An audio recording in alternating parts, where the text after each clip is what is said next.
நீ நீ- நீங்களா இங்கே என்ன செய்கிறீர்கள்? இது நான் அழ வேண்டிய நேரம். நீங்கள் வந்து என் நேரத்தை வீணாக்காதீர்கள். கணக்கு கொஞ்சம் நீளமாகத்தான் இருக்கிறது ஜோசப். ஆனால் நான் உன்னை விட பெரிய கணக்காளர் என்பது உனக்கு தெரியுமா? விளையாடாதீர்கள் ஆண்டவரே.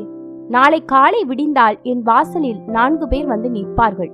அவர்களிடம் உங்கள் பரலோக ராஜ்யத்தை பற்றி பேசினால் அவர்கள் போய் விடுவார்களா? எனக்கு தேவை பணம், சமாதானம் அல்ல. பணம் ஒரு கருவி ஜோசப், அது கடவுள் அல்ல. நீ பணத்தை தொழுது கொண்டிருக்கிறாய், அதனால்தான் அது உன்னை அடிமையாக்கி வைத்திருக்கிறது.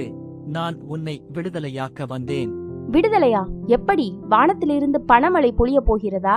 இல்லை, உன் புத்தியில் ஒளியை ஏற்றப் போகிறேன். நீ எத்தனையோ முறை எல்லாம் முடிந்து விட்டது என்று நினைத்தாய், ஆனால் இன்றும் உயிர் வாழ்ந்து கொண்டிருக்கிறாய் அல்லவா?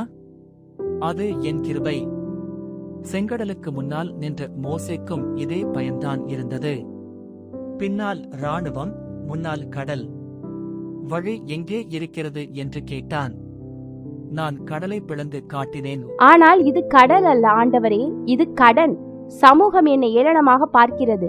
என் சொந்த தம்பியே என்னிடம் பேசுவதை நிறுத்திவிட்டான். தோற்று போனவன் என்று முத்திரை குத்திவிட்டார்கள். உன் கௌரவம் உன் கையில் இல்லை, அது என் கையில் இருக்கிறது.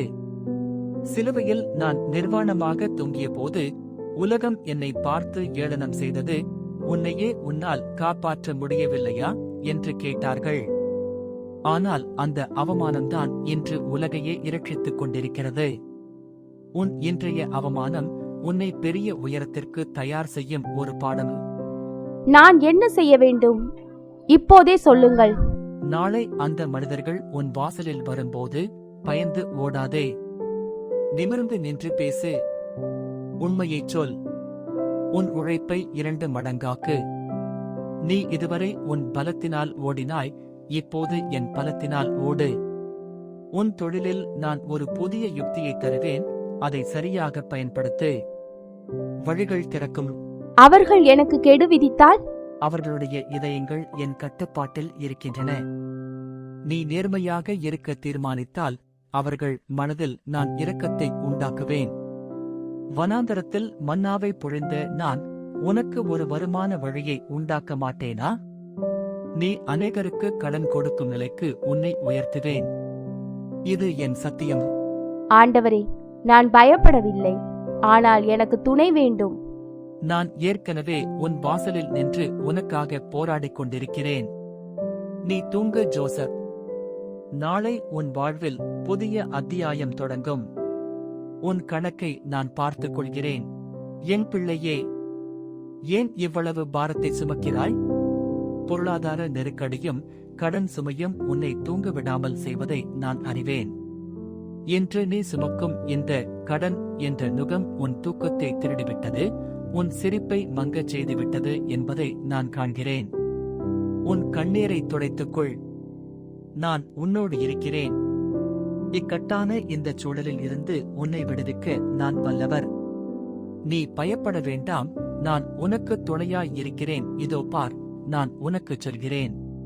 எகிப்தில் அடிமைகளாய் இருந்த என் மக்களை விடுவித்த நான் இந்த கடன் என்ற அடிமைத்தனத்திலிருந்து உன்னை விடுவிக்க மாட்டேனா? செங்கடலை 2ஆக பிளந்த என் கரங்களுக்கு உனக்கு ஒரு வழியை உருவாக்குவது கடினமா? மனிதர்கள் உன்னை எங்கே அற்பமாக பார்த்தார்களோ அதே இடத்தில் உன்னை தலை நிமிரச் செய்வேன். நீ பட்ட அவமானங்கள் எல்லாம் மறைந்து போகும் காலம் வந்துவிட்டது. உன் குடும்பத்தில் மீண்டும் சமாதானம் பிறக்கும். உன் பிள்ளைகள் உன் முகத்தை பார்த்து பெருமைப்படும்படி நான் செய்வேன். முழு நம்பிக்கையோடு உன் வேலையை தொடங்கு. ஆண்டவரே, என் தொழிலை உம்மிடம் ஒப்படைக்கிறேன், நீர் எனக்கு வழிகாட்டும் என்று சொல்லி புறப்படு. நான் உனக்கு முன்னால் சென்று வழிகளை திறக்கிறேன். வெற்றி உன் பக்கம் வரும். நீ கையிடும் வேலைகளையெல்லாம் நான் ஆசீர்வதிப்பேன். உன் வருமானம் பெருகும். அடைக்கப்பட்ட கதவுகளை பார்த்து அழாதே.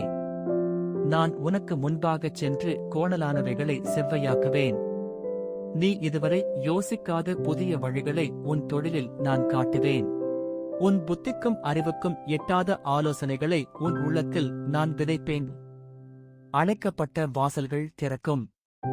உன் துக்கம் சந்தோஷமாக மாறும் காலம் வெகு தொலைவில் இல்லை. உன் கண்ணீரை துடைத்துக்கொள். நான் உன்னோடு இருக்கிறேன்.